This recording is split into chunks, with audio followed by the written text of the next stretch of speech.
В этом небольшом домике в селе Пролом Белогорского района 33-летняя Эльмира Сулейманова живет с двумя детьми – 11-летним Юсуфом и 3-летней Аминой. Дом в аварийном состоянии и давно нуждается в ремонте.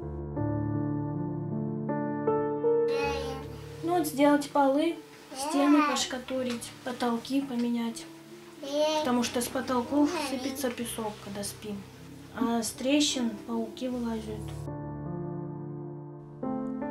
Особенно тяжело семье зимой, когда наступают холода. Печка плохо топится, дымит сильно. Не греется хорошо дом. Детей Эльмира Ханум воспитывает одна. Близкие помогают чем могут, но основные заботы все равно на ней. Папа не стала, мама замуж вышла. А я осталась с детьми. Если сможете, помогите, пожалуйста. С ремонтом, с двумя детьми тяжело очень.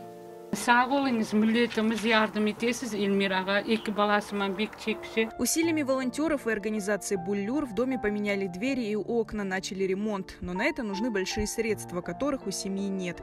Помочь Эльмире Сулеймановой можно, отправив средства по реквизитам.